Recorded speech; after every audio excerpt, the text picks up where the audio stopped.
সবাইকে অনেক অনেক শুভেচ্ছা এবং আমন্ত্রণ জানাচ্ছি বাংলা ভিশনের সরাসরি স্বাস্থ্য বিষয়ক সম্প্রচার মেডিনোভা ভালো থাকো অনুষ্ঠানটিতে। আপনাদের সাথে থাকছি আমি ডক্টর মলি। দর্শক, কিছু ক্রনিক ডিজিজ যেমন সবসময় হয়ে থাকে, একবার হলে সারা জীবন হতে থাকে, এই ধরনের সমস্যাগুলোর মধ্যে একটি হচ্ছে ডায়াবেটিস, একটা হচ্ছে হাইপারটেনশন। খুব কমনলি কিন্তু সবার বাসায় আমরা পাই। কিছুটা জেনেটিক থাকে, কিছুটা দেখা যাচ্ছে যে আমরা কিন্তু নিজেরা অ্যাকোয়ার করি লাইফস্টাইলের কারণে। ঠিক তেমনিভাবে এখন কিন্তু খুব কমনলি আরও কিছু সমস্যা দেখা যাচ্ছে যে জিজ্ঞাসা করলেই পাওয়া যায় প্রত্যেক বাসাতে। সেটা হচ্ছে যে কোমরের সমস্যা অথবা ঘাড়ের সমস্যা অথবা মেরুদণ্ড, আমরা যেটাকে স্পাইন বলে থাকি, এই পিঠের সমস্যা, পিঠে ব্যথা, এবং আস্তে আস্তে সেটা পা এবং হাতের দিকেও ছড়িয়ে যায়। খুব জিজ্ঞাসা করলে একটা ফ্যামিলিতে দেখা যাবে কম বেশি সবারই এই প্রবলেমগুলো হচ্ছে বা হয়। তো সেই জায়গাতে আমরা যখন ডক্টরের কাছে যাই, আমার কাছে মনে হয় যে ডক্টরের কাছে গেলেই হয়তো বা ডক্টর একটা সার্জারির কথা বলে দিবেন, বা আমরা হয়তো বা মেডিকেশনের আগেই অনেক বেশি পেইন কিলার খেতে দিবেন। তো এই ভীতিকর বিষয় থেকে আমরা কিন্তু এটাকে নিয়ে বাসায় বসে থাকি। তো আজকে আমরা চেষ্টা করব যে এই সমস্যাটার যে শুধুমাত্র সার্জিক্যাল না, মেডিকেল ট্রিটমেন্টও আছে, বা সার্জারি করলে আমরা কতটুকু আসলে সাকসেসফুল হতে পারছি, বা কাদের আসলে সার্জারি করতে হবে, সেই জায়গাগুলো থেকে আপনাদেরকে ঠিকভাবে এবং সঠিকভাবে অ্যান্সারগুলো দেওয়ার জন্য আমাদের আজকের বিষয়টিকে আমরা রেখেছি স্পাইন বা মেরুদণ্ডের সমস্যাতে করণীয়। এবং এই বিষয়টি নিয়ে কথা বলবার জন্য আমাদের সাথে আজকে শ্রুতি উপস্থিত আছেন অত্যন্ত সুনামধন্য এবং প্রথিতযশ অধ্যাপক ডাক্তার মইনুল হক সরকার, সাবেক বিভাগীয় প্রধান, নিউরোসার্জারি বিভাগ, ঢাকা মেডিকেল কলেজ এবং হাসপাতাল। দর্শক, আমাদের আজকের অনুষ্ঠানটি আমরা সরাসরি সম্প্রচার করছি। আপনারা চাইলে আপনাদের ঘাড়ের কোনো সমস্যা বা কোমরের ব্যথা, লম্বা সময় ধরে ভুগছেন, বা পিঠে ব্যথা, এই সমস্যাগুলো নিয়ে আমরা অনেকদিন আপনারা ডিল করছেন, কিন্তু কি করবেন ঠিক হচ্ছে না, তো সেটাতে আমরা কি করতে পারি সেটা নিয়ে আমরা আজকে কথা বলতে পারেন। আমাদের স্ক্রলে দেখানো নাম্বারে সরাসরি আমাদের ডক্টরের সাথে ফোন করে কথা বলতে পারবেন, এবং সেই সাথে ফেসবুক থেকে সরাসরি দেখতে লগ ইন করতে পারেন www.facebook.com/banglavision এই লিঙ্কটিতে। চলুন দর্শক, আজকে আলোচনা শুরু করা যাক। স্যারকে অনেক ধন্যবাদ জানাচ্ছি স্যার আমাদের সাথে আজকে স্টুডিওতে এসে জয়েন করার জন্য। আপনাকেও ধন্যবাদ, বাংলা ভিশনকেও ধন্যবাদ আমাকে এই অনুষ্ঠানে ডাকার জন্য।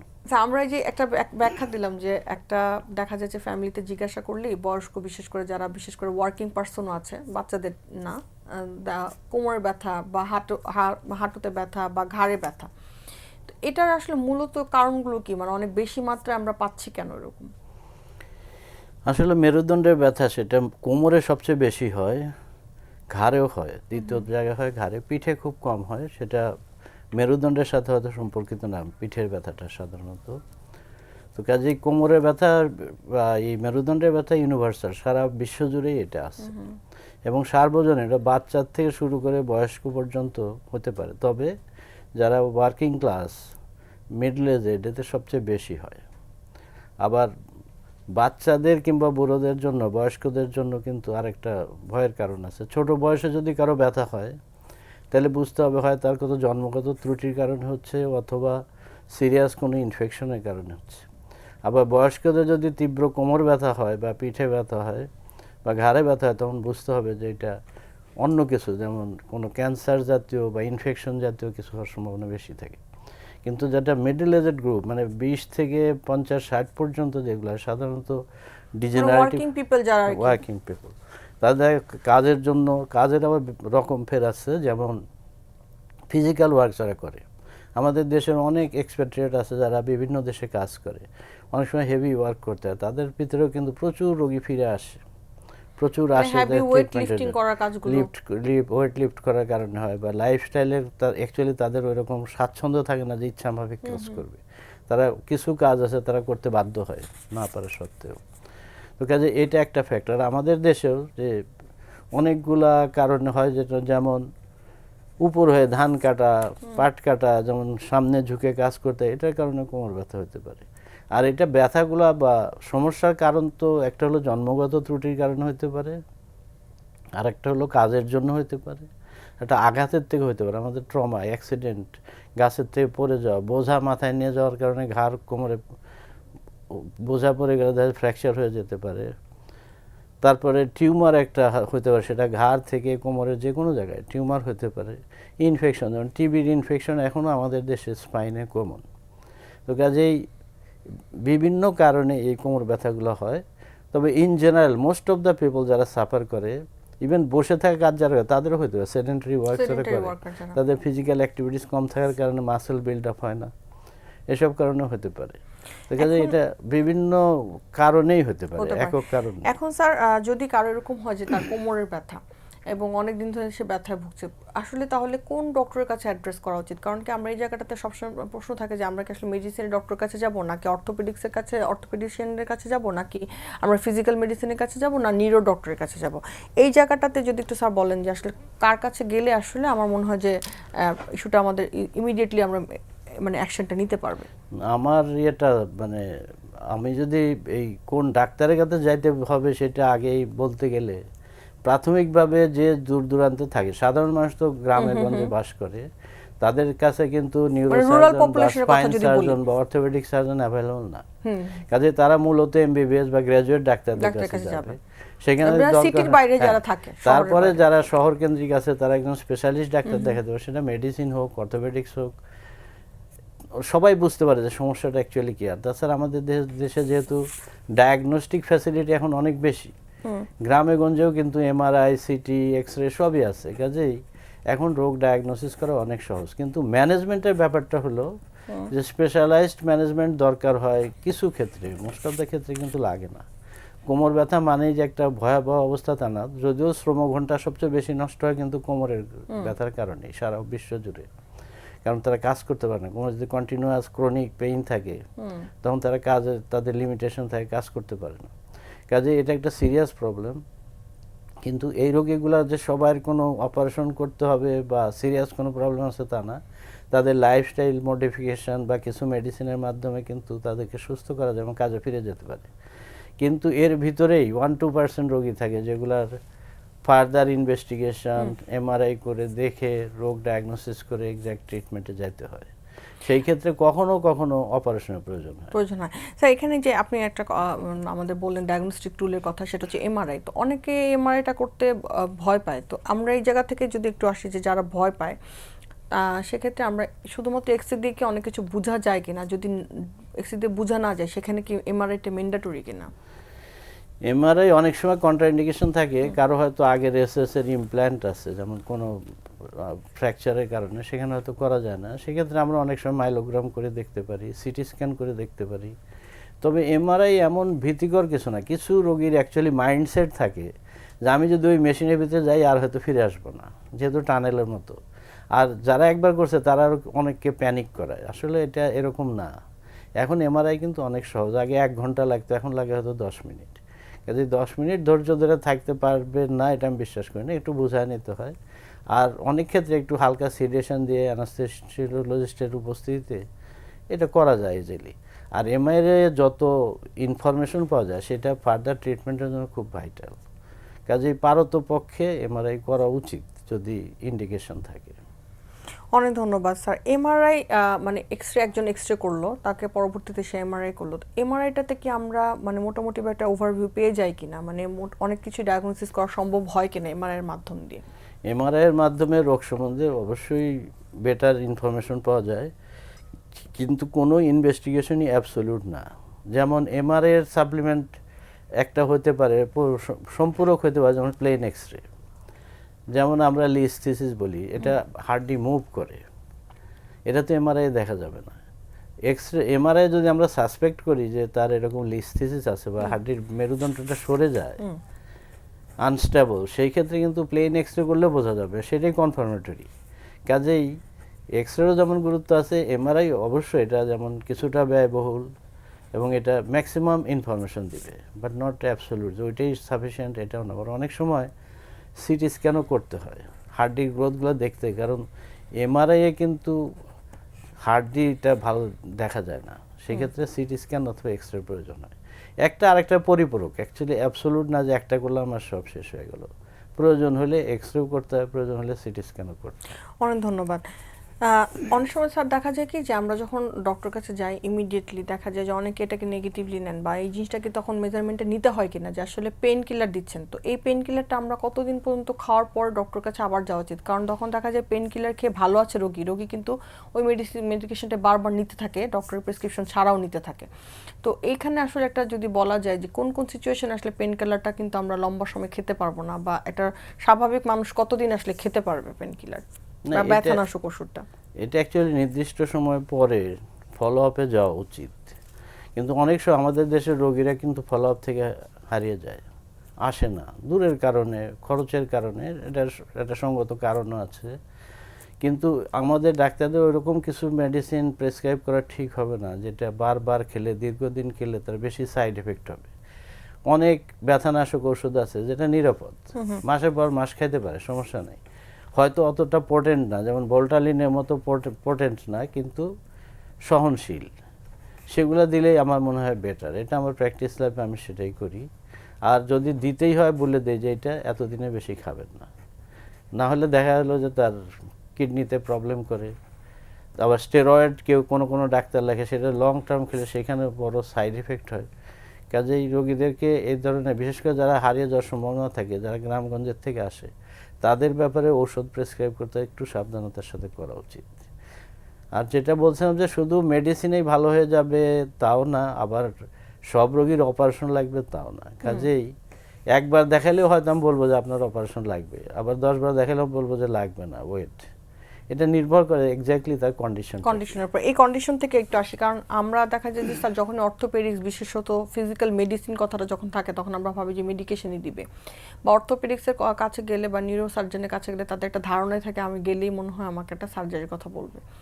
তো এই ইন্ডিকেশনটা কি হতে পারে, মানে বিশেষ করে স্পাইনের ক্ষেত্রে যদি আমরা কোনো একটা মানে ধারণা করি যে ইন্ডিকেশনটা কি সার্জারির জন্য, সেটা যদি একটু আমাদের সাথে শেয়ার করেন। আমি যদি একটু যোগ করে বলি, একটা ইন্ডিকেশন ফর সার্জন যে অপারেশন করলে টাকা পাবে, সেটা গ্লোবালি আছে। ইন্ডিকেশন না থাকলেও কিছু লোক অপারেশন করে, আমি বিদেশেও দেখছি। এবং যেটার ইন্ডিকেশন নাই সেটাও অপারেশন হচ্ছে, দেশে বিদেশে সব জায়গায়।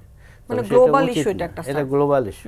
এটা হলো ডাক্তারের ইন্টারেস্টে করে বা হসপিটালের ইন্টারেস্টে করে, তবে এইভাবে করা উচিত না, অনৈতিক।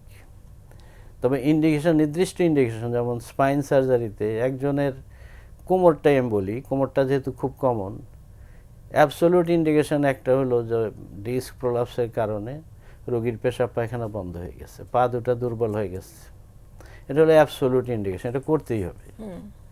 তাছাড়া তার ভালো হওয়ার কোনো সুযোগ নেই, এবং যত তাড়াতাড়ি করা যায় ততই ভালো, নইলে রিকভারি হবে না। আবার কিছু আছে ক্রনিক ডিস্ক প্রলাপস আছে, মাসের পর মাস ব্যথা নিয়ে চলছে, পারেই না, শেষ পর্যন্ত দেখা যায় না আর কাজ করতে পারে না, তখন সেখানে একটা অপারেশন ইন্ডিকেশন থাকে।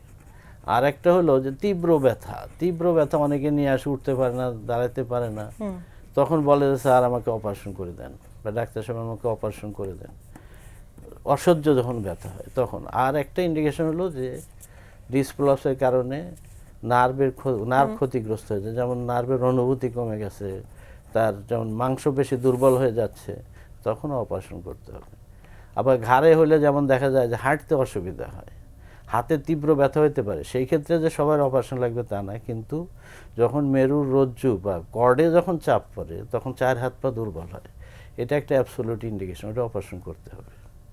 তো কাজেই সব রোগীর অপারেশন লাগে না, আমার মনে হয় যত রোগী ডাক্তারের কাছে যায় তার 1% রোগীরও বা 2% রোগী ম্যাক্সিমাম অপারেশন লাগতে পারে।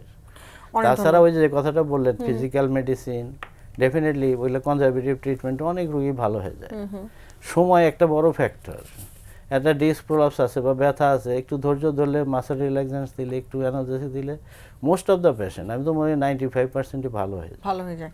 স্যার আমরা অপারেশনের পরবর্তীতে আসলে সাকসেসটা কীরকম বা জটিলতা কীরকম সেটা জানবো, তার আগে একটু জানি যে ফিজিওথেরাপি, এখন আমরা ওয়াইডলি আসলে অনেকে সাজেস্ট করে থাকেন যে ফিজিওথেরাপি বলা হয়ে থাকে যে উইকলি বা মান্থলি এরকমভাবে নেওয়ার জন্য, তো সেটা থেকে আসলে আমরা আগের অবস্থায় কিছুটা ফেরত যেতে পারি কিনা, বা রোগী কিছুটা ভালো থাকে কিনা? অবশ্যই সবারই, যেমন যদি বলি ফিজিওথেরাপির যেমন রোল আছে স্পাইনে, ঠিক তেমনি ফিজিয়াট্রিস্ট তারা কিন্তু অ্যাকচুয়ালি তারা কিন্তু ব্যায়াম করে না, ফিজিয়াট্রিস্টরা তারাও মেডিকেশন দেয়, তারা লাইফস্টাইল চেঞ্জ করে, তারা ট্র্যাকশন দেয়। আবার কিছু আছে ইদানিং না, দীর্ঘদিন হলে চলছে যে আকুপাংচার করে, সেখানেও কোনো কাজ করে না তা না, অ্যাকচুয়ালি এটা হলো টাইমকে কিল করে, টাইম ইজ দ্য হিলার। এখানে এনিওয়ে কিছু আছে ঝাড়ফুঁক করে না, ঝাড়ফুঁক করলে কিন্তু ভালো হয়, কারণ সময়টা কিল করে। এটা সাইকোলজিক্যাল একটা ট্রিটমেন্ট দিলে দেখা যায় যে একটা রোগী 2 মাসে ভালো হয়ে যাবে, তাকে যদি কোনোভাবে টাইমটা স্পেন্ড করা যায় বাই এনি মিনস, অ্যাসিওর করে হোক, থেরাপি দিয়ে হোক, ট্র্যাকশন দিয়ে হোক, হি উইল রিকভার। এটাই হলো রুল। কিন্তু যেটা ভালো হবে না, যেটা সার্জারির ইন্ডিকেশন আছে, সেটাই শুধু অপারেশন করতে হবে। তাছাড়া অধিকাংশ রোগী, বললাম তো 98% রোগীরই কোনো সার্জারি লাগে না। লাগে না। স্যার, আমরা এই যে মাত্র বলছিলাম যে খুব কম রোগীর আসলে সার্জারি লাগছে, কিন্তু অনেক সময় রোগীদের একটা কমন মিথ থাকে বা একটা ভুল ধারণা হয়তো বা থাকে, যেটা আপনি ক্লিয়ার করতে পারবেন। সার্জারি পরবর্তীতে বলছে প্যারালাইসিস হয়ে যায় কিনা, বা সার্জারির সময় অনেক ধরনের জটিলতা হয় কিনা, এটা যদি একটু আমাদেরকে শেয়ার করেন যে প্যারালাইসিসটা কি আসলে এটার সাথে সম্পর্কিত কিনা। আসলে রোগীরা যখন আসে, যখনই বলা হয় এই যে আপনার তো অপারেশন লাগবে, ওরা সাথে সাথে বলে তাহলে তো আর চলতে পারবো না স্যার, আমি অপারেশন করতে চাই, অপারেশন করে নাকি কেউ ভালো হয় না। তো আসলে তো কথাটা ঠিক না। আমি তাদেরকে বলি যে আপনি কার পরামর্শ নিয়েছেন? আপনি যে কোনো লোকের কাছে যে বিনা পয়সায় পরামর্শ দেয় তার কাছে যাবেন না। কাজেই আপনাকে যে ভীতিকর অবস্থায় ফেলেছে এটার কোনো যুক্তি নাই। আমরা শত শত রোগী অপারেশন করি, হাজার হাজার, আমার আত্মীয় স্বজন, আমার ভাই ব্রাদারদেরকেও তো আমি অপারেশন করছি, তারা ভালো আছে, দিব্যি ভালো আছে। আমার আপন ভাইদের অপারেশন করছি, 2 জনকে। তো কাজেই ভালো হবে না তা না, তবে পেশেন্ট সিলেকশন, কি অপারেশন আমি করব, এগুলো ইম্পর্টেন্ট। এবং ইদানিংকাল একটা ট্রেন্ড আছে যে আমি মনে করি অনেক ক্ষেত্রেই অকারণে স্ট্যাবিলাইজেশন গেলে স্ক্রু মারতে থাকে, ইরেসপেক্ট অফ এজ, তার বয়স কত সেটা নাই, তার ইনস্ট্যাবিলিটি আছে কিনা নাই, বলে ডিস করলে স্ট্যাবিলাইজ করতে হবে। এটা আমি বিশ্বাসও করি না, এবং এটা ইউনিভার্সাল ট্রুথও না। এটাকে আমি মনে করি একটা কোম্পানি প্রমোশন, যেহেতু কোম্পানিরা লেগে থাকে, কোম্পানির লেকচার আছে যে গেলে স্ক্রু মারতে হবে। কিন্তু একটা 17 বছর বা 20 বছর ছেলেকে যখন আমি 4টা স্ক্রু লাগাবো, উই হ্যাভ টু থিঙ্ক যে আমাকে চিন্তা করতে হবে যে তার 80 বছর বয়সে গিয়ে কী হবে, তার 60 বছর বয়সে গিয়ে কী হবে।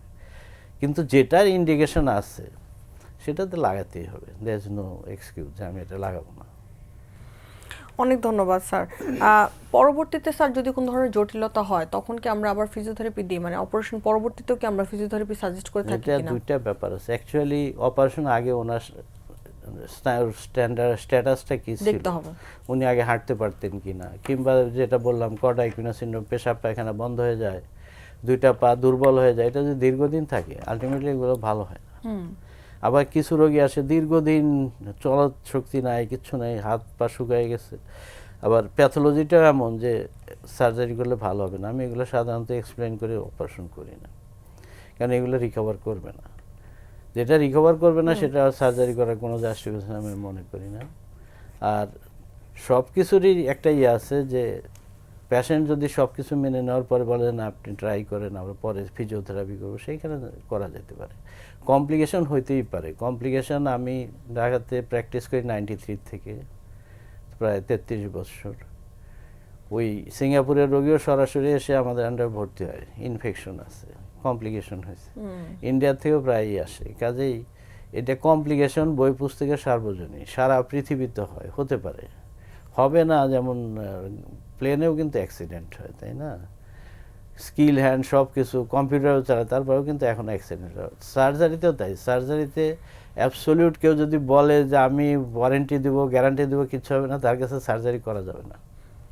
হয়তো হয় না, কিন্তু কথা হলো যে হবেই না এটা বলার মতো সার্জন পৃথিবীতে নেই। ঠিক আছে, হতে পারে, হলে পরবর্তী ব্যবস্থা নিতে হবে, সেটার ফিজিওথেরাপি দরকার হলে করতে হবে, তারপর রিহ্যাবিলিটেশনের জন্য তাকে পাঠাতে হবে। স্যার, আমাদের দেশে যেহেতু পেশেন্ট বা অন্যান্য দেশের কথাও বলছি যে ক্রনিক ডিজিজের পেশেন্টগুলো বেশি থাকে, যে ডায়াবেটিস আছে, প্রেশার আছে বেশি, বিশেষ করে যাদের ডায়াবেটিস থাকে, তাদের ক্ষেত্রে আমরা সার্জারি করা বা স্পাইনের এই বিষয়গুলোতে আমরা কি তাকে সবসময় কনজারভেটিভ ট্রিটমেন্ট দিয়ে যাই কিনা, মানে সার্জারিটাকে তখন আমরা কি একটু ডিসকারেজ করি কিনা? না না, প্রেশার ডায়াবেটিস কোনো কন্ট্রাইন্ডিকেশন না। কারণ আমার তো মনে হয় বাংলাদেশে অধিকাংশ রোগীরই আমি দেখি বয়স 60 ডায়াবেটিস আছে, মোস্ট অফ দ্য পেশেন্ট। আমি জানি না পার্সেন্টেজ কত, আমাদের প্র্যাকটিসে যেটা পাই এগুলো কোনো কন্ট্রাইন্ডিকেশন না। আমরা মেডিকেশন দেব, কন্ট্রোল করে করব। তাছাড়া কার্ডিয়াক ইস্যু থাকে, হার্টের যদি প্রবলেম থাকে কার্ডিওলজিস্ট দেখে। রিস্ক যদি খুব বেশি থাকে তাহলে তো আমরা সেই অপারেশন করব না। এটা না করলে যদি রোগী বেঁচে থাকে, অপারেশন করতে আমি মারতে পারবো না। কাজে এটা মাল্টি ডিসিপ্লিনারি অ্যাপ্রোচ এদেরকে করতে হয়। ডায়াবেটিস থাকলে ডায়াবেটিশিয়ান দেখে, এন্ডোক্রাইনোলজিস্ট দেখে, হার্টের প্রবলেম থাকে কার্ডিওলজিস্ট দেখে, ভালো অ্যানাস্থেসিওলজিস্ট থাকে। এই সবার মতামত নিয়ে আমরা সার্জারি করতে হবে এই ধরনের রিস্কি কেসগুলোতে, যাদের বয়স বেশি, অন্যান্য কোমরবিডিটি অর্থাৎ ডায়াবেটিস, প্রেশার, অ্যাজমা এগুলো আছে। সেগুলো আমরা কেয়ারফুলি হ্যান্ডেল করি যাতে করে কোনো ক্যাটাস্ট্রফি না হয়। আমরা স্যার কিন্তু অনেকগুলো মানে বিষয়গুলো আলোচনা করলাম স্পাইনের, যেটা হচ্ছে মেরুদণ্ডের সমস্যাটা। অনেক সময় দেখা যায় কি যে মানে কোমরের ব্যথা ছিল সেটা আস্তে আস্তে মানে পায়ের দিকে চলে যাচ্ছে বা উপরের দিকে আসতেছে, তো সেই জায়গাতে কি স্যার মানে আপনার মনে হয় যে আমাদের তখন ইমিডিয়েট মেজারমেন্ট নেওয়া উচিত বা ডক্টরের কাছে যাওয়া উচিত? না, কোমর ব্যথা যদি পায়ের দিকে যায় এটা আমরা সায়াটিকা বলি, সেটা ফিমোরিকও হতে পারে, অর্থাৎ উপরের দিকে যদি হয় মেরুদণ্ডের তাহলে পায়ের সামনের দিকে ব্যথাটা আসে, আর যদি নিচের দিকে হয় মেরুদণ্ডের কোমরের তাহলে পায়ের দিকে যাবে, পিছন দিক দিয়ে যাবে। এটা নার্ভের ডিস্ট্রিবিউশন অনুযায়ী আমরা দেখলেই বুঝতে পারি যে কোন জায়গার সমস্যা। রোগীটা যখন পরীক্ষা করা হয় আমরা ক্লিনিক্যালি বলতে পারি যে তার এই জায়গায় সমস্যা, কারণ যখন এমআরআই ছিল না, ইভেন মাইলোগ্রাম ছিল না, তখনও কিন্তু অপারেশন হতো, তখন ক্লিনিক্যালি অ্যাসেস করে করা হতো। তবে ভুল হতে পারতো, অনেক ক্ষেত্রে ভুল হতো, 2 জায়গায় 3 জায়গায় করতে হতো, উপরে নিচে যাইতে হতো। এখন এই আধুনিকতার যুগে তো আর ওই স্কোপ নাই, এখন ওপেন সার্জারি খুব কম হয়, মাইক্রো সার্জারি, মাইক্রো ডিস্কেক্টমি, ছোট্ট 1 ইঞ্চি কেটে একটা ডিস্ক সার্জারি করে দেয়, একদিন হয়তো রোগী থাকে। আবার এন্ডোস্কোপিক সার্জারি আমাদের দেশেও চলে আসছে অলরেডি, তো ভর্তিও করা লাগে না, অপারেশন করে চলে যায়। তো কাজেই অ্যাডভান্সমেন্ট হচ্ছে গ্লোবালি, এবং সেটা ধীরে ধীরে ট্রান্সফরমেশন হয়ে আমাদের দেশেও আসছে, আমাদের দেশেও টেকনোলজি চলে অনেক আসছে। ধন্যবাদ স্যার। আর একটা ব্যাপার আপনি স্যার আমাদের সাথে শেয়ার করছিলেন যে শুধুমাত্র কিন্তু ফিজিওলজিক্যাল কারণগুলো বা এই যে মানে ওয়ার্কিং প্যাটার্ন বা লাইফস্টাইলটা বা কোনো একটা নির্দিষ্ট কারণে যে হচ্ছে স্পাইনের সমস্যাটা সেটা না, জন্মগত ত্রুটি থেকেও হয়। সেটাকে অনেক আর্লিতে আমরা ঠিক করতে পারি যদি আমরা অ্যাড্রেস করি। সবগুলো হয়তো পারা যাবে না, কারণ অনেক সময় বোঝা যায় না। যেমন ছোট্ট বাচ্চা জন্মগতভাবে দেখা যায় যে মেরুদণ্ডের ভিতরে তার ন্যারো ক্যানাল আছে। আচ্ছা। হ্যাঁ, একটা আছে, যেমন আমরা স্পাইনাল ডিসরাফিজম বলি বা মেনিঙ্গোসিল বলি, এটা তো জন্মের সময় নিয়ে আসে, একটা থলির মতো পানি নিয়ে আসে, ঘাড়ের থেকে হতে পারে, মেইনলি হয় কোমরের নিচের দিকে, লাম্বোস্যাক্রাল মেনিঙ্গোসিল, মেনিঙ্গোমাইলোসিল, এগুলো কনজেনিটাল, ঘাড়ের এখানে হতে পারে। এগুলো তো অপারেশন করতেই হবে ইমিডিয়েট, কারণ এটা ছোট বাচ্চা হলেও সার্জারি করতে হয়। কিন্তু যেমন আছে ডিসলোকেশন, অ্যাটলান্টাক্সিয়াল, অর্থাৎ ঘাড় এবং মাথার সংযোগস্থলে দেখা গেল যে তার এটা স্টেবল না, এটা ধরা পড়তেও যায় প্রায় 3 বছর লেগে যায়, কারণ বাচ্চা উঠতে পারে না, হাঁটতে পারে না, নড়াচড়া করে, সেটা সার্জারি করতে হয়। তাছাড়া আরও অন্যান্য কন্ডিশন থাকতে, যেমন স্কোলিওসিস, একদিকে বাঁকা হয়ে যাওয়া, এটা আরেকটু পরে হয়, সাধারণত 10, 12, 15 বছর হয়, অ্যাডোলেসেন্স বেশি হয়। এগুলো যখন হইতে থাকে তখন সার্জারি করে কারেকশন করতে হয়। তো কাজে এটা হলো কনজেনিটাল কতগুলা ইস্যুজ আছে আর কি। আর হ্যাঁ, বাচ্চাদের এইগুলোই মেইন, তাছাড়া টিউমারও হইতে পারে, বাচ্চাদের টিউমার হয়। আরেকটা যেটা ডেঞ্জারাস, আমি প্রথমেই বলছি যে ইনফেকশন, বাচ্চাদের ভিতরে ইনফেকশন রেটটা বেশি। কাজে ছোট বাচ্চা বা বয়স 15-র নিচে তীব্র ব্যথা হলে অবশ্যই এমআরআই সহ পরীক্ষা করে তাকে ইভালুয়েট করতে হবে। অনেক ধন্যবাদ স্যার। আপনি আরেকটা কথা তখন বলছিলেন যে ঘাড়ের সমস্যাটা যদি হয়, স্পাইনের তো অনেকগুলো ভাগ থাকে, আমরা কোমরের কথা বলছিলাম, ঘাড়ের সমস্যা যদি হয় সেক্ষেত্রে কি আমরা সবসময় তাকে ওয়ার্কিং প্যাটার্নটাই চেঞ্জ করব, নাকি আমরা ফার্দার ইভালুয়েশনও করে থাকি যে আর কোনো কারণে হতে পারে কিনা? না, ঘাড়ের ব্যথার তো ওই প্রায় একই রকম কারণ, তাদেরও বয়স্কদেরও কিন্তু ডিসলোকেশন থাকতে পারে। ট্রমা অনেক সময় ঘাড়ের বা মাথায়, আমাদের দেশে একটা হ্যাবিট হলো মাথায় কিন্তু ওয়েট নেয়, বাইরে কিন্তু মাথায় ওয়েট নেয় না, পিঠের উপরে নেয় লেবাররা, যার জন্য হয় কি অনেক সময় বস্তা পড়ে যায়, স্লিপ করে, দেখা গেল যে ঘাড়ের সাবলাক্সেশন হয়। ট্রমার থেকে খুব হয়। এবং এই যে মেকানাইজেশনের যুগে গ্রামে গঞ্জে যে অটো রিক্সাগুলো আছে, এখানে প্রায়ই কিন্তু অ্যাক্সিডেন্ট করে দেখা যায় যে 4 হাত পা দুর্বল হয়ে গেছে, স্পাইনাল কর্ড ইনজুরি হয়। সেই ক্ষেত্রে ওই কখনো কখনো অপারেশনের প্রয়োজন হয়, কখনো অপারেশন লাগে না, এটা নির্ভর করে তার কন্ডিশনের উপরে। আবার আরও কতগুলো আছে, যেমন উপর থেকে কোনো ওয়েট পড়লো, সেখানেও স্পাইন ইনজুরি হতে পারে। এখন স্যার আপনি যেটা শেয়ার করলেন যে অনেক সময় আমরা মাথায় নিয়ে থাকি আমাদের দেশে এই সাবকন্টিনেন্টে, এবং বাইরের দেশে দেখা যাচ্ছে পিঠে নিচ্ছে, কোনটা আসলে বেশি নিরাপদ? কারণ অনেকে তো ওয়েটটা লিফট করতে হয় স্যার। পিঠে নেওয়াটা মাথায় নেওয়ার চেয়ে নিরাপদ, সার্ভাইকাল স্পাইনাল ইনজুরির পার্সপেক্টিভে কম হয়। তারপরেও যেমন আমাদের ইন্ডিয়াতেও কিন্তু এখন ওই মাথায় ওরা নেয় না, ওরা দেখবেন পিঠে করে কুলিগুলো নিয়ে যাচ্ছে। আগে কুলিতে দেখতাম মাথায় নিত, এখন সাধারণত মাথায় নেয় না, আর ওই কুলি সিস্টেমও নাই এই মুহূর্তে আর। অনেক ধন্যবাদ স্যার। আমরা আজকে একটা বিষয় নিয়ে কথা বলতে চাচ্ছিলাম, সেটা হচ্ছে যে স্পাইন এবং মেরুদণ্ডের বিভিন্ন সমস্যা। এবং আপনি স্যার সবচেয়ে গুরুত্বপূর্ণ যে বিষয়টা বলেছেন যে 1 to 2% আসলে সার্জারি লাগে, বাকি সবাই কিন্তু মেডিকেশনের মাধ্যম দিয়ে ঠিক হয়ে যায়। ঠিক এই জায়গাটাতে স্যার একটু পরবর্তী জানতে চাচ্ছি, যেহেতু স্যার আপনি নিউরোসার্জারিতে অনেকদিন ধরে কাজ করছেন, যে অনেক সময় দেখা যায় কি যে ব্রেইনের টিউমার হয়েছে এবং এটা আমরা অনেক দিন পরে গিয়ে জানি।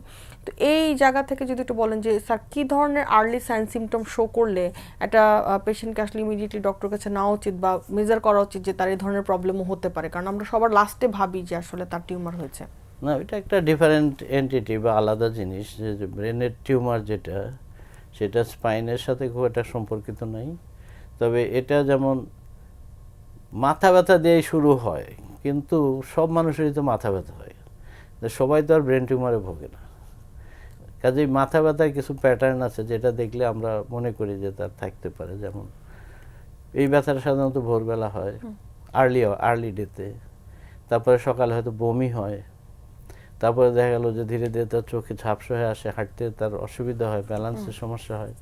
অথবা আর একটা হলো হয়তো খিঁচুনি হলো, একটা অ্যাডাল্ট হঠাৎ একটা খিঁচুনি হওয়া কিন্তু স্বাভাবিক না, তাকে অবশ্যই তরো ইনভেস্টিগেশন করতে হবে। কারণ বাচ্চাদের হলে বোঝা যায় যে অনেক সময় এপিলেপসি হতে পারে ছোট বাচ্চাদের, কিংবা এটা ক্রনিক আগেও ছিল, ধীরে ধীরে আসতে পারে।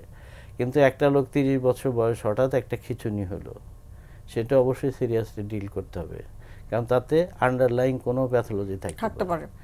আর একবার খিঁচুনি কিন্তু বলা হয় বই পুস্তকের কথা যে মানুষ মাত্রই 2-1বার খিঁচুনি হয়। সেটা বিভিন্ন কারণ আছে, যেমন সারা রাত জাগলো, হই হুল্লোড় করলো, কেউ ড্রিঙ্ক করে, এসব এমনিও একটা খিঁচুনি হতে পারে। এটা কিন্তু বেনাইন, এটা এমন কোনো কিছু না, হইতেই পারে। কিন্তু যে লোকটা ভালো, সব কিছু ভালো, হঠাৎ একটা বড় খিঁচুনি হয়ে গেল, কিংবা চোখ হঠাৎ টেরা হয়ে গেল, বা চোখে দেখতে অসুবিধা হচ্ছে, কিংবা একদিক দুর্বল হয়ে যাচ্ছে, এগুলোই হলো ব্রেন টিউমারের লক্ষণ। ধীরে ধীরে, আবার স্ট্রোক হলে যেমন সাডেন হবে, কিন্তু এটা ধীরে ধীরে হবে। মাথা ব্যথা দিয়ে শুরু হয়, চোখে ঝাপসা দেখে, বমি হয়, একদিকে খিঁচুনি হতে পারে, একদিক দুর্বল হয়ে যায়, এগুলোই হলো লক্ষণ। আমরা এটার আসলে কিভাবে পরীক্ষা নিরীক্ষা করে দেখতে পারি যে আসলে মানে যখন আমাদের এই ধরনের সমস্যাগুলো হয়, তখন আমরা কি পরীক্ষা করে বের করতে পারি যে না, তার হয়তো বা ব্রেন টিউমার প্রবলেমটি আছে? না, যখন আমরা এরকম সাসপেক্ট করি যে একটা রোগী হঠাৎ টেরা হয়ে গেছে, বা একদিক উইকনেস ডেভেলপ করছে ধীরে ধীরে, কিংবা হঠাৎ একটা খিঁচুনি হয়ে গেল, তখন আমরা যদি একটা এমআরআই করি ব্রেনের, তাহলে আমরা বুঝতে পারবো তার কিছু। That is the best investigation. আর একটা খুশির খবর হলো যে সিঙ্গাপুরে যেখানে একটা এমআরআই করতে 1.5 থেকে 2 লাখ টাকা লাগে, আমাদের এখানে লাগে 5 থেকে 6 হাজার টাকা। কারণ অধিকাংশ ল্যাবেই কিন্তু ডিসকাউন্ট দেয়। রেট যদিও 7,000, আমরা 5,000 টাকাই করি গড়পড় থেকে। যেই এর চেয়ে সস্তা আর পৃথিবীর কোথাও আছে বলে আমার জানা নাই। আমরা স্যার এই ব্রেন টিউমার ব্যাপারটাতে আসবো যে সবসময় কি আসলে আমাকে সার্জারি করতে হবে কিনা, বা হয়ে গেলে আমরা অনেক সময় দেখা যায় পরবর্তীতে ক্যান্সার হতে পারে কিনা, এটা অনেকের প্রশ্ন থাকে, সেটা একটু জানবো। তার আগে স্যার একটা ছোট্ট বিরতি নিয়ে আসছি, বিরতির পরে এসে আমরা ব্রেন টিউমারের বাকি বিষয়টি আলোচনা করছি। সুপ্রিয় দর্শক, মেডিনোভা ভালো থাকুন অনুষ্ঠানটির এই পর্যায়ে সময় হয়ে এসেছে ছোট্ট একটি বিরতিতে যাবার। বিরতির পর ফিরে আসছি, থাকবেন আমাদের সাথেই।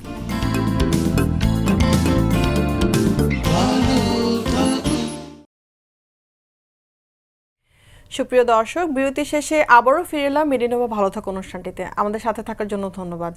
আজকে আমরা কথা বলছিলাম স্পাইনের সমস্যাতে কী করণীয়, মেরুদণ্ডের বিভিন্ন জায়গাতে যে ব্যথাগুলো থাকে সেগুলো নিয়ে আমরা কী করতে পারি। স্যার অনেকগুলো কথা আমাদের সাথে শেয়ার করেছেন। ঠিক এই জায়গাটাতে ব্রেন টিউমারটা নিয়ে একটু কথা বলছিলাম, যে স্যার দেখা যাচ্ছে যে ব্রেন টিউমারটা কিন্তু হয় একটু কমই হয়, আমাদের দেশে খুব কম আমরা শুনি, হয়তো বা এখন ডায়াগনোসিস বেশি হচ্ছে।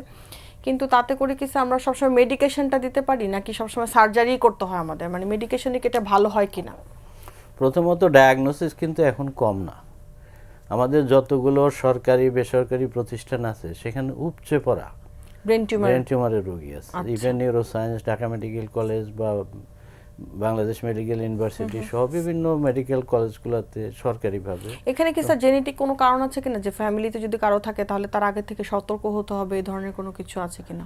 কোনো ক্ষেত্রে, এটা সব সময় না, কখনো কখনো এটা কোনো রোগ আছে যেটা হতে পারে জেনেটিক্যালি আসে, যেমন নিউরোফাইব্রোমাটোসিস যাদের থাকে তাদের কিন্তু ব্রেন টিউমার হওয়ার সম্ভাবনা খুব বেশি থাকে। আবার কোনো যেমন হেমানজিওব্লাস্টোমা, এটা জেনেটিক্যালি ট্রান্সমিট করে। আবার কোনো ফ্যামিলিতে যে ম্যালিগনেন্সি যাদের হয় তাদের কিন্তু দেখা যায় ম্যালিগনেন্সি হওয়ার একটা টেন্ডেন্সি থাকে, এটা জেনেটিক্যালি অনেকটাই ডিটারমাইন্ড। তো কাজেই হইতে পারে জেনেটিক একটা ফ্যাক্টর। আর আমাদের দেশে যেটা হয় স্যার, মানে টিউমার মনে করলে সেটাকে ক্যান্সার মনে করে, আসলে কি সঠিক কিনা জিনিসটা? না, ব্রেন টিউমারের ভিতরে অ্যাকচুয়ালি 47% হয় গ্লায়োমা। এই গ্লায়োমাগুলো হলো পটেনশিয়ালি ম্যালিগনেন্ট, এবং এর ভিতরে প্রায় অর্ধেক অ্যাট দ্য স্টেজ অফ মানে ক্যান্সারের দিকে ডায়াগনোসিস যায়। দেখা যায় যে হাই গ্রেড ক্যান্সার, গ্লায়োব্লাস্টোমা মাল্টিফর্মি বা এই ধরনের, এগুলোর প্রগনোসিস সারা পৃথিবীতেই ভালো না। অনেক রোগী আসে, আমি যখন বলি যে রোগীটার তো প্রগনোসিস ভালো না, আত্মীয় স্বজনদের বলি দরকার হলে আপনি আরও 10 জন ডাক্তার দেখান, কিন্তু অনেকে হয়তো বলে না, প্রগনোসিস বলে না, বলে অপারেশন করতে হবে, এবং তারা অনেকে বাইরে চলে যায়। আসার পরে যখন দেখা যায় যে ভালো হলো না, খারাপ হয়ে গেল বা মারা গেল, তখন বলে খামা খেয়ে গেল। তো কাজেই রোগটা ইনিশিয়ালি আমরা সিটি স্ক্যান এমআরআই দেখলেই কিন্তু বুঝতে পারি যেটা কোন পর্যায়ের এই টিউমারটা। তারপরে অপারেশন করতে হয় বোঝার জন্য, জানার জন্য, পরবর্তী ট্রিটমেন্টে যাওয়ার জন্য, যে তাকে রেডিওথেরাপি দেওয়া লাগবে কিনা, কেমোথেরাপি দিতে হবে কিনা, দিলে কি দিব, এটা মলিকুলার ডায়াগনোসিস ছাড়া, হিস্টোপ্যাথোলজি ছাড়া কিন্তু এটা ট্রিটমেন্ট দেওয়া যায় না। কাজেই অপারেশন করতে হয়। এবং অপারেশন করলে কি স্যার ব্রেন টিউমারের যদি অপারেশন হয়, যেটা যদি মানে ক্যান্সারাস যেটা না, নরমাল যেটা, সেটাতে কি রোগী আবার আগের অবস্থায় আগের কার্যক্রম অবশ্যই করতে পারে অবশ্যই, কিনা? অনেক টিউমার যেমন আছে 100% ভালো হয়ে যাবে যদি ভালোভাবে করা যায়, যেমন মেনিনজিওমা, ইভেন পিটুইটারি টিউমার, সোয়ানোমা, এটা খুব কমন। এগুলো মেনিনজিওমা তো অনেক কমন। এটা কিন্তু অনেক রোগী আমার সে আর্লি ডেজে অপারেশন করে এখনও ভালো আছে, কেউ বিভিন্ন দেশে কাজ করে খায় আসে, দিব্যি ভালো আছে। কিন্তু যেটা বললাম যে ব্রেন ক্যান্সার যদি হয়, সেক্ষেত্রে প্রগনোসিস গড় পড়তে 1 বছর বাঁচে। কাজে অনেকে আসে আমার কাছে, হয়তো দেখা যায় বাড়িঘর বিক্রি করে আসে অপারেশন করতে, আমি ডিসকারেজ করি তাদের আত্মীয় স্বজনদেরকে যে এই রোগীর প্রগনোসিস এই, এটা করবেন কিনা দেখেন। অনেকে করে না, আমি মনে করি দ্যাট ইজ জাস্টিফাইড। হয়তো আমি যেহেতু কাউন্সিলিং করি যে এতদিন বাঁচবে, তারাই ডিসিশন নেবে, আমি তো বলতে পারি না যে আপনার অপারেশন করার দরকার নাই। কিন্তু রোগীর সম্বন্ধে একটা ভালো ধারণা দিয়ে দেওয়া উচিত যে আমি কতটুকু করতে পারবো, কি ফলাফল হবে, এবং দরকার হলে বলি যে আরও 2-1 জন ডাক্তারের সাথে পরামর্শ করেন। এবং স্যার একটা কথা অনেক সময় দেখা যায় কি, যে এই যে খিঁচুনি বা এপিলেপসি হচ্ছে, পরবর্তীতে আমরা দেখা যাচ্ছে যে টিউমারও পাওয়া যাচ্ছে ডায়াগনোসিস করে, তাদের সিভিয়ার জ্বর হয়, অনেক অনেক বেশি মাত্রায় জ্বর হয়, এটা কি স্যার এই টিউমারের কারণে বা এটার একটা সাইন সিমটমসে কি এরকম থাকে কিনা? টিউমারের সাথে জ্বর সাধারণত হয় না, রিলেটেড না। তবে যদি কোনো রোগীর খিঁচুনি হয়, খিঁচুনির পরে কিন্তু এমনি বডি টেম্পারেচার বাড়ে, বিশেষ করে জিটিসের যেটা বলি, অনেকক্ষণ ঝাঁকুনি দিয়ে যে খিঁচুনিগুলো হয়, এরপরে দেখা যায় টেম্পারেচার বেড়ে গেছে, এটা কিন্তু অ্যাকচুয়ালি ফিভার না, এটা হলো তার ওই মাসেল ওভার অ্যাক্টিভিটির কারণে হিট জেনারেট করে, ওই জন্য। তাছাড়া সিজারের সাথে মানে জ্বরের কোনো সম্পর্ক নাই টিউমারের রোগীদের। তবে বাচ্চাদের আছে, বাচ্চাদের ফেব্রাইল কনভালশন হয়, ছোট ছোট বাচ্চাদের জ্বর আসার সময় দেখা যায় যে খিঁচুনি হয়, সেটা কিন্তু আবার আলাদা জিনিস, সেটার সাথে কিন্তু টিউমারের কোনো সম্পর্ক নেই। নেই। তো সেক্ষেত্রে স্যার আমরা তখন কিভাবে ট্রিটমেন্টটাকে দিতে পারি, এই যে যাদের খিঁচুনিটা হচ্ছে এবং পরবর্তীতে দেখা যায় নিউরোলজিক্যাল প্রবলেমের কারণে, তখন মানে আমরা টিউমার তাদেরকে ট্রিটমেন্ট করি? টিউমারের সাথে না, টিউমার ছাড়া যদি সেটা না, হয় থাকে। টিউমার ছাড়া যদি খিঁচুনি হয় তাহলে তো আগে ওই ওষুধের ট্রিটমেন্ট করতে হবে। এই অ্যান্টিপিলেপটিক ড্রাগ যেগুলো, মিগির যে ওষুধগুলো আছে সেগুলো দিয়ে ট্রিটমেন্ট করতে হবে। এটার বিভিন্ন রকমের আমরা ইনভেস্টিগেশন করি, তার কোন ধরনের এপিলেপসি সেটাকে ডায়াগনোসিস করা যায়। আবার টাইপ স্পেসিফিক কোন টাইপের এপিলেপসি, এটা অনেকগুলো ভাগ আছে, তাকে সেই গ্রুপের ওষুধ দিতে হয় বয়স এবং টাইপ অনুযায়ী, কোনটা তার জন্য সুইটেবল।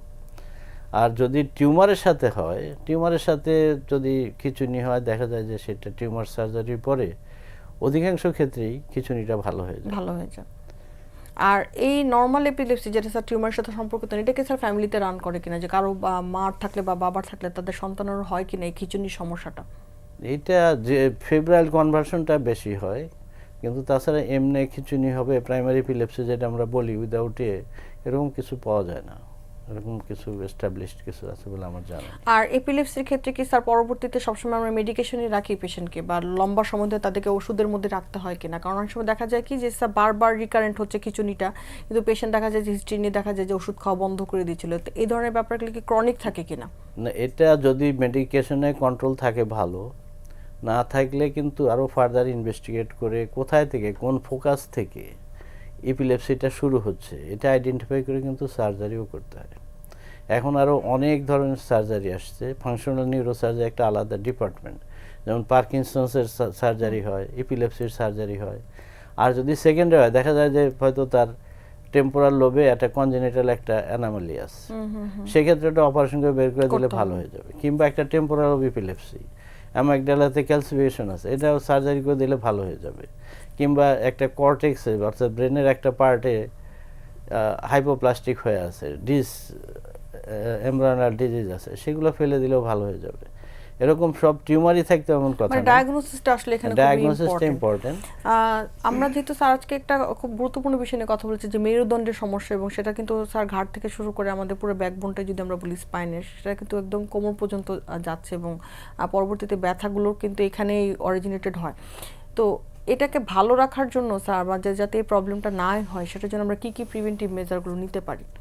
সেগুলো তো অ্যাকচুয়ালি একটা না, যেমন প্রথমে আমি একবার বলছি ওয়েট ক্যারি করার একটা ব্যাপার আছে, লাইফস্টাইলে একটা ব্যাপার আছে, কোন ধরনের জব করে, তার পশ্চা বসা, এগুলো ইম্পর্টেন্ট। তার বেডটাও একটা ইম্পর্টেন্ট, যেমন যদি সফট একটা বেডের উপরে ঘুমায়, মেরুদণ্ডটা বাঁকা হয়ে থাকে, যার জন্য ফ্যাটিক হয়েও কিন্তু এখানে ডিস্ক প্রলাপস হতে পারে। কাজেই ফার্ম মানে আবার তক্তা না, ফার্ম মানে ফার্ম, এখানে মানে বসে যাবে না এরকম একটা কিছু। আমাদের দেশে একটা মিসনোমার, একটা ভুল ধারণা আছে যে শক্ত এতে মানে একটা তক্তা ভিতরে দিয়ে দিতে, ওটার উপর কিন্তু ঘুমান যায় না, এটা ডিসকমফোর্টের ব্যাপার। এটা রোগীকে এই ধরনের শাস্তি দেওয়ার কোনো কারণ নাই।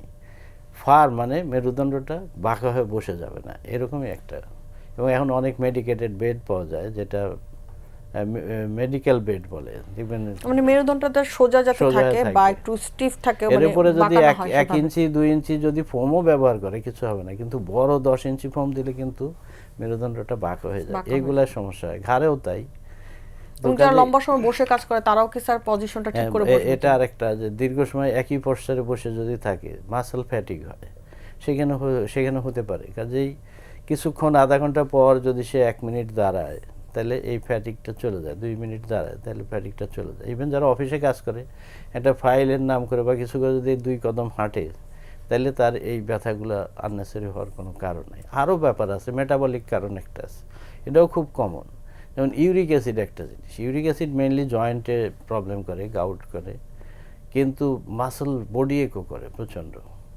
সেক্ষেত্রে যদি দেখা যায় যে ইউরিক অ্যাসিড হাই, এটাকে যদি কমা নিয়ে আসলে এমনি কোমর ব্যথা ভালো হয়ে যায়, এগুলো প্রচুর পাওয়া যায়। বা ভিটামিন ডি ডেফিসিয়েন্সিতে তীব্র ব্যথা হতে পারে। আমি এগুলো টেস্ট করি না, আমাদের দেশে গড় পড়তা এটা হলো দেখা 30-এর নিচে আছে। তা আমি যদি তাকে 10টা বা 15টা বা 20টা ট্যাবলেট দিয়ে দেই 200 টাকা দিয়ে, তাকে 4000 টাকা টেস্ট করাটা আমি মনে করি মানে অটোমেটিক্যালি দেখা যায় ভালো, এবং দেখা যায় কমনলি আসলে সবারই থাকে ভিটামিন ডি ডেফিসিয়েন্সিটা। কারো খুব বেশি থাকে, সেই ক্ষেত্রে লাগেই, দিতেই হবে, আর এমনি দিলে তো ক্ষতি নেই। এবং সেটার সাথে খাওয়া দাওয়ার সাথে কোনো সম্পর্ক আছে কিনা? খাওয়া দাওয়াটার ব্যাপারে আসলে কোনোভাবে সতর্ক হওয়া? খাওয়া দাওয়ার ভিতরে একটা হলো, যেমন ওভারওয়েট যাদের আছে তাদের এগুলো খুব ব্যথা হয়, কোমর ব্যথা হয়, হাঁটু ব্যথা হয়। ওভারওয়েটটাকে অ্যাভয়েড অবশ্যই করতে হবে।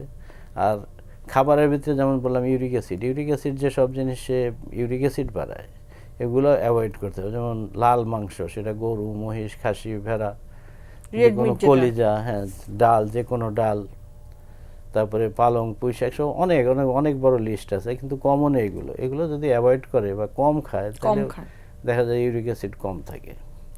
অনেক অনেক ধন্যবাদ স্যার। আমরা যেহেতু একদমই শেষ পর্যায়ে আছি, দর্শকদের উদ্দেশ্যে যদি কোনো শেষ পরামর্শ থাকে, যাদের আসলে মেরুদণ্ডের সমস্যা আছে, যারা মনে করে যে আসলে ডক্টরের কাছে গেলেই সার্জারি করতে হবে স্যার। না, সেটা আমি বলবো, দেশেই হোক বিদেশেই হোক, একটা টেন্ডেন্সি আছে যে অপারেশন করার, ডাক্তারদের ভিতরে একটা প্রবণতা আছে বলে মনে করি। তবে রোগীদের উচিত হবে একজনের জায়গায় 2 জন বা 3 জন ডাক্তারকে দেখে ডিফারেন্ট ওপিনিয়ন নিয়ে তারপর সার্জারি করা। আর আরেকটা যেটা, যে রোগী অপারেশন করলেই ঘরে পড়ে যাবে, এটা ভাবার কোনো কারণ নাই। তারা অ্যাক্টিভ লাইফ লিড করতে পারে, ভয়ের কারণ নেই। স্যারকে অনেক অনেক ধন্যবাদ স্যার আমাদের সাথে আজকে শ্রুতি এসে জয়েন করার জন্য। আপনাকেও ধন্যবাদ, আমার পক্ষ থেকে বাংলা ভিশনকেও ধন্যবাদ আমাকে এই সুযোগ করে দেওয়ার জন্য। সুপ্রিয় দর্শক, মেরিনোভা ভালো থাকুন অনুষ্ঠানে আজকে আমরা কথা বলছিলাম স্পাইন বা মেরুদণ্ডের ব্যাপারে কি করণীয়, সেই বিষয়গুলো আমরা অনেক কিছু জানতে পেরেছি। আশা করি দর্শক অনেক কিছু জানতে পেরে আপনারা উপকৃত হয়েছেন। আবারও দেখা হবে আগামী শুক্রবার। ততদিন পর্যন্ত অপেক্ষায় থাকুন, সুস্থ থাকুন এবং অবশ্যই ভালো থাকুন।